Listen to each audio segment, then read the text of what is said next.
you. Yeah, first of all, good evening, Mrs. Richardson. Good evening. I want to say thank you for sharing part of your history with us. Okay. Um, Basically, just want to ask a few questions and feel free to give your opinions on a few things. One of the questions is why do you support the PLP? Where do you think the PLP needs to go? What do you remember the PLP as from when you first came to Bermuda? And what do you think of this upcoming election? There's four basic questions, but feel free to Okay. put anything else in that you deem fit. Mhm. So why do you support the PLP? Well, I support the PLP mainly because of some of the policies, most of the policies that they've introduced Mm-hmm. since I've been here to Bermuda, been in Bermuda. Mm-hmm. Of course, I'm from the United States, Mm-hmm. from the southern part, from what we call the Black Belt South, South of the Mason-Dixon line? North Carolina. Okay. No, I'm saying that's south of the Mason-Dixon line? South of the Mason-Dixon line, Okay, yes. Yeah. All right. Mm-hmm. So not the deep south, but the south-south. Well, it's the deep south. Okay. Mm-hmm. Do you see any comparatives of the deep south to Bermuda that you came to? Actually, I do. Mm-hmm. Simply because some of the things that happen in the South is where from North Carolina, originally where I'm from, is where the sit-in started at A&T State University Mm-hmm. at the Woolworths department stores. Yeah. And of course, we lived in a segregated state. The whole South was segregated pretty much. So when I came to Bermuda, a lot of the things that I sort of thought didn't happen here was actually still happening that I was familiar with from the South. Things such as what? Segregation, even though it wasn't official segregation here, but you could definitely see a difference between the way black and white people were treated here in Bermuda. A lot of my friends or my husband's relatives gave me a lot of history about some of the events that had happened here in Bermuda. And when I started working, I joined the BIU, and of course I started finding out a lot of history about the workers' rights and the workers, how the PLP was formed out of the workers' movement. Mm-hmm. Yeah. So what year did you come to Bermuda to live? I came to Bermuda in 1989. Okay. So that's been okay. Mm-hmm. So from 1989 to now, what sort of social progress have you seen? Well, I guess one of the most significant things was when I first came to Bermuda, and just talking to some of my, people that I'd met and some of my relatives, adopted relatives, people were quite hesitant about speaking about some of the real problems they were facing. Mm-hmm. Now, a lot of black people would get together and talk about some of the things that were happening in terms of people's mortgages being pulled if they didn't vote a certain way.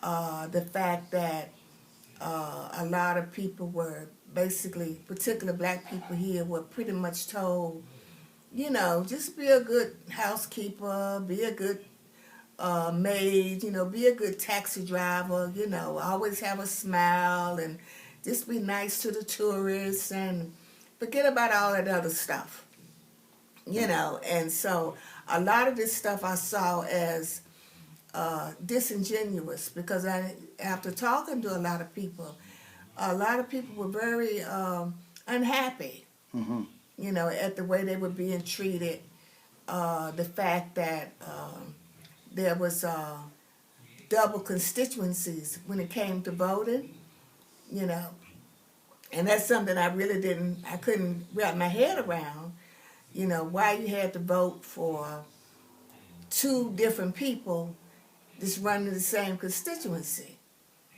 And so I didn't understand, or I found out more about the one man, one vote concept after the Progressive Labor Party became the government, because I did hear Frederick Wade talk about that before he passed away, about the need to change the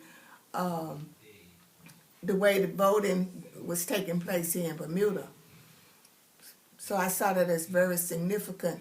Once the PLP became the government, that was one of the first things that they did do, was to ensure that every individual got the opportunity to vote, Mm-hmm.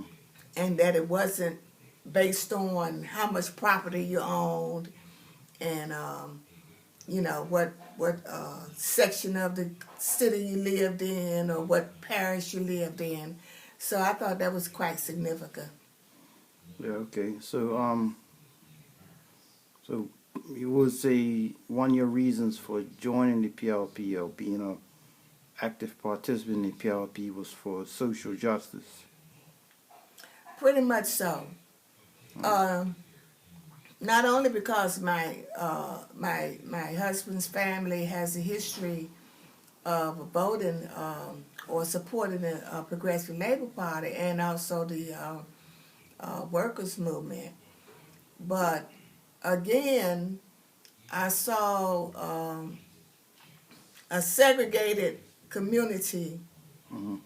that officially didn't say they were segregated, but you knew that they were segregated, Mm-hmm. simply because a lot of it seemed like most of the wealth was in the hands of a few people who don't look like me, and so and then I saw a lot of hardworking Bermudian folk who were pretty much marginalized. So I could see a real significant similarity between where I had come from. Mm-hmm. And again, the PLP, from my view, once I got was eligible to vote, it just became natural. It was a And wrap. it wasn't even about the color of a person's skin. It was about what is right, Mm-hmm. and I couldn't understand how the majority of a population who were of color didn't have the same rights as a minority. And it reminded me so much of what was happening in South Africa and other places around the world where people of color have been fighting for hundreds of years to be equal. So for those who say, okay, come on, we're past all that, race is not important, or the catchphrases, race is just a distraction, what would you say about that? I would say that is totally ridiculous, Mm-hmm. because as a person of color, no matter where we are around the world, we are still considered less than other people. Mm-hmm. And we don't only just have South Africa as an example, but we still have the South. We have the just past election in the U.S., with President Obama. I mean, look how he has been marginalized, how he's been ostracized by certain segments of the community. He's been accused of not being an American, of being of a different religion, of not believing. I mean, all of this stuff that really says that race is a real factor, not only in Bermuda, but still around the world, and particularly in the U.S. Okay, so what's your opinion of the OBA? I believe, just from listening to them and seeing how they started out, I believe that it's a sham. I really do. What do you mean sham? A sham in the sense that I remember, I think it was Jim Woolrich, who was Minister of Tourism under the United Bermuda Party. And I think once the PLP became the government, I read some excerpts from his book. And one of the things he talked about was the fact that as long as white people remained in charge, they didn't mind having a black face out there. And it was so, it seems so funny now because this recent stuff that just came out about this secret document that was some consultant put out for the UBP. It spoke to the very same things that Jim Woolrich talked about several years ago. And also the fact that John Swan, Sir John Swan, I guess you would call him, spoke about some of the same issues once he was trying to push for a level of independence. Mm-hmm. And I remember after that, he said once his party rejected that, he said that he would resign. And then when he resigned, a little while later, he made this statement about some of the same people that he thought was okay with him wouldn't even offer him a cup of tea. Yeah, I think wouldn't invite him to tea. Yeah, they wouldn't invite him to tea or something to that, to that aspect. But the fact is I guess you would call him the surrogate. And the leaders, people of color that's been in that organization have all appeared to me to be the same. They put these black faces out front, but you have these few people in the background that's pulling all the strings. Mm-hmm. It reminds me so much of the U.S. When I think of people like Grant Gibbons, you know what I think about? Mitt Romney. Well, in all respect to Dr. Gibbons, he's one of the reserved people. I don't think you heard too much from him. I think there can be other persons that you could refer to as Mitt Romney of Bermuda, Well, I guess, that's, people have different opinions about, different individuals, but that's how I viewed someone like that. Mm-hmm. Because I also understand that even when the United Bermuda Party was the government, and I think he had something to do with part owner or his family or something had something to do with Bermuda Motors. Yeah. In fact, all of the cars and stuff that was being bought by government was from his company. Well, I guess the reply to that is even though the PLP government is buying cars from the same people. Yeah. Which tells me that under the PLP, there has not been any discrimination. In other words, when senior citizens got free license, they didn't say it's just for black folk. It was for white people too. Yeah. When they developed Future Care, it wasn't just for black people. It was for white people too, elderly people.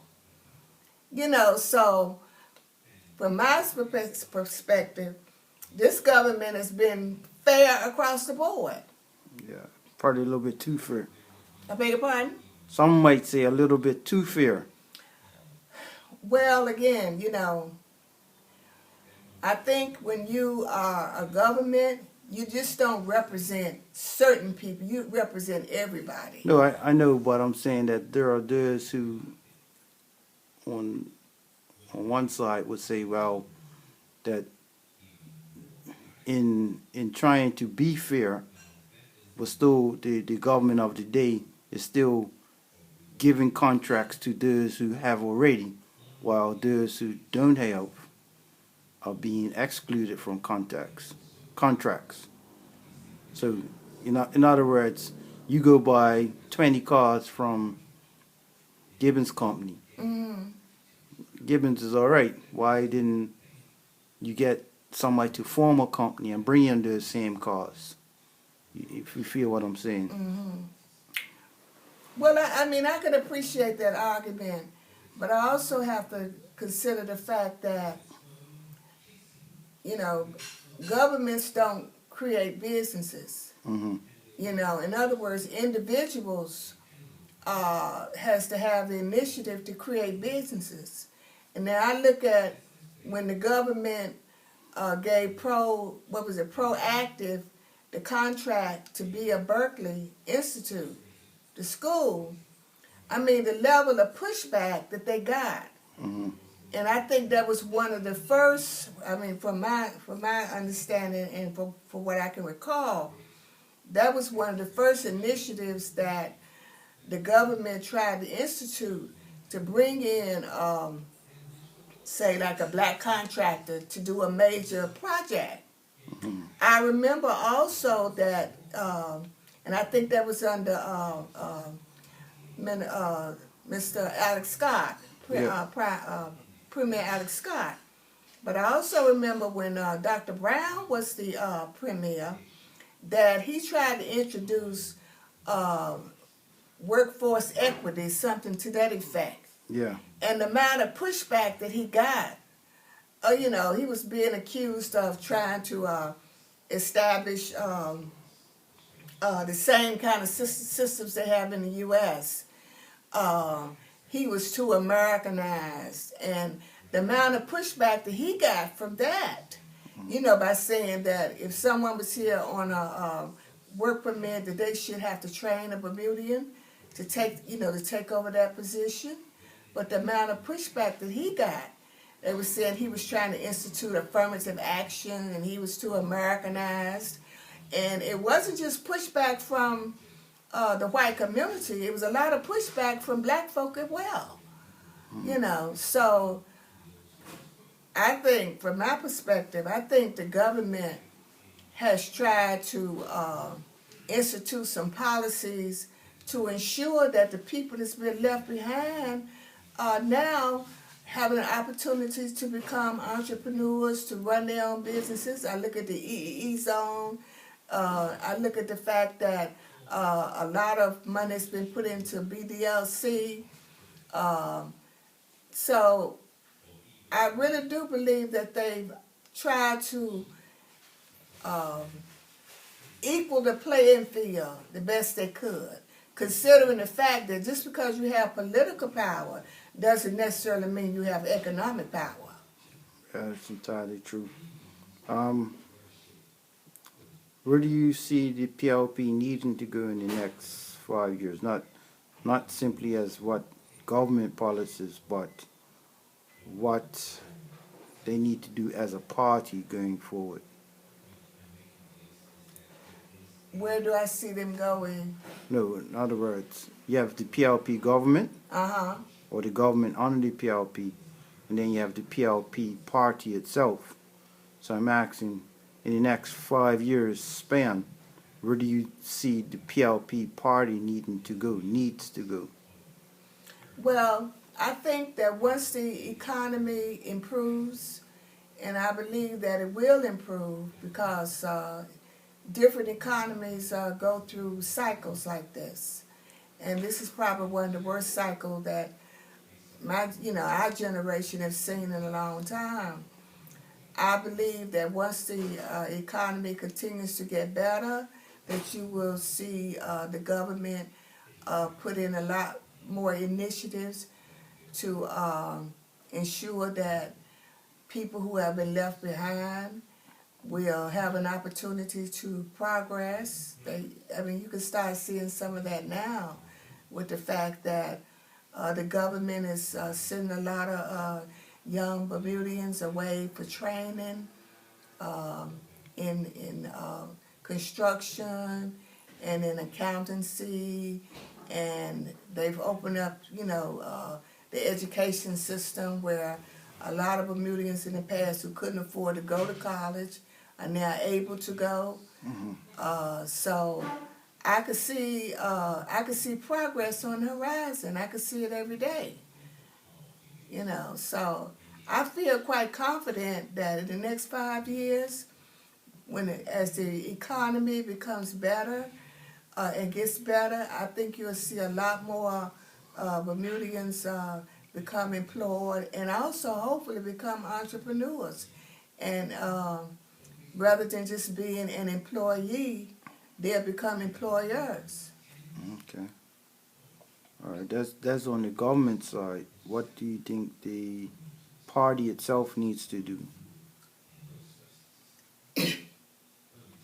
What does the party need to do? Yeah.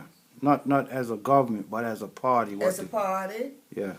Well, I think they need to continue to attract young people, which I think they are doing. And I think they need to continue to not only just address some of the,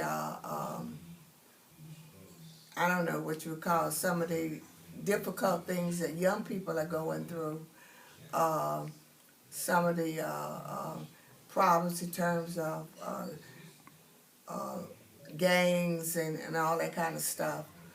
I think the more that we educate, the party educate young people, and particularly just Bermudians in general, I think the country can only become positive. It can continue to move forward. So that's what the party can do. One of the other things I like to see, and one of the things that I was very impressed with, not as a government but as a party, that a lot of the initiative that was been put in place, like changing some of the names of the schools to represent Bermudians, to open up avenues where Bermudian history is being taught, not just as a government, but as individuals. Because I think one of the problems has been that a lot of Bermudians don't know their history.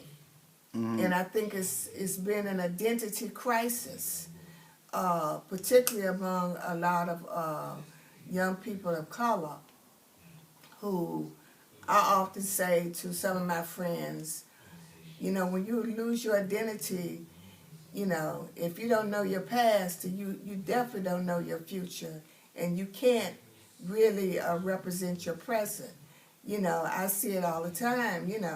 Young people, they want to talk like they're from the West Indies, dress like Americans, but they say they're British. So I mean, it's a whole mixed identity, and then people have been fed this thing that there's no real Bermudian culture. Of course there's a Bermudian culture.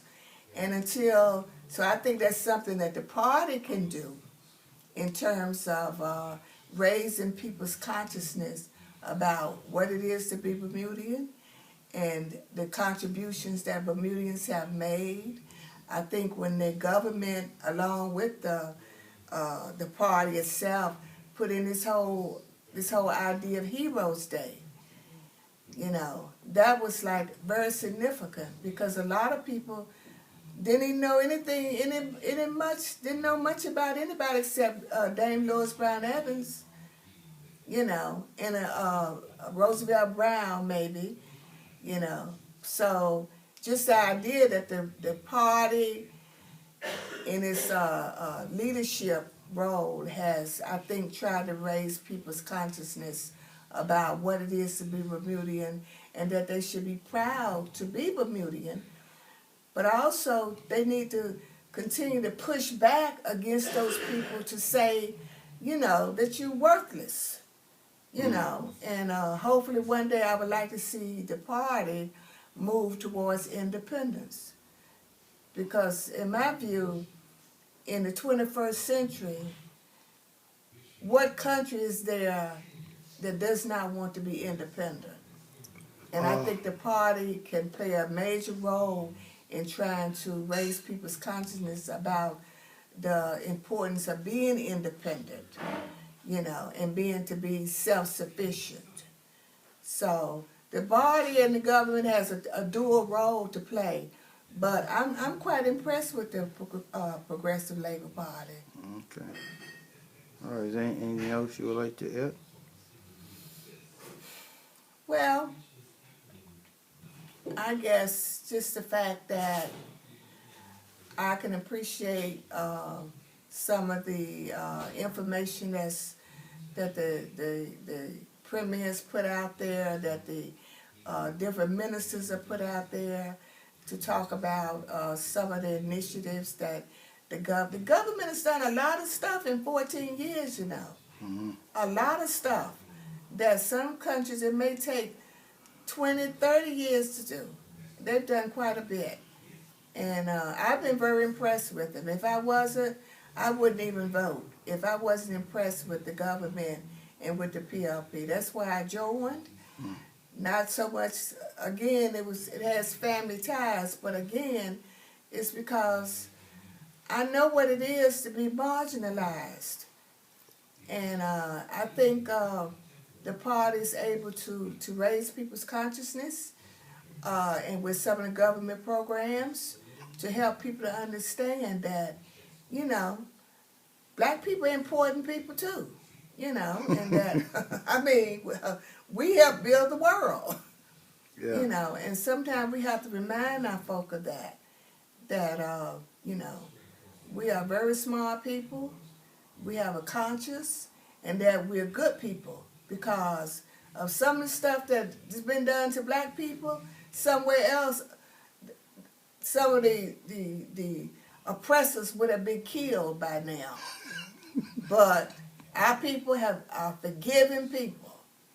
They're forgiving people, and that's not only here in Bermuda, but that's basically around the world.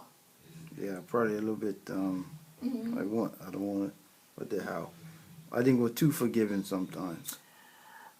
Well, I guess, you know, it depends on one's perspective. But if you come from a situation where you've always been the oppressed, you can end up being very, very angry and very disenchanted and just downright hateful. But because we are people of God and because we appreciate and understand the struggles that we've had to go through, you know, we're forgiving people. Mm-hmm. And once again, you know, just because the best revenge is forgiveness. That's the best revenge, is forgiveness. But it's also to stand for what's right and to stand for what's truth and for justice. And I believe the PLP has done that. Okay. I'm just gonna stop this right here.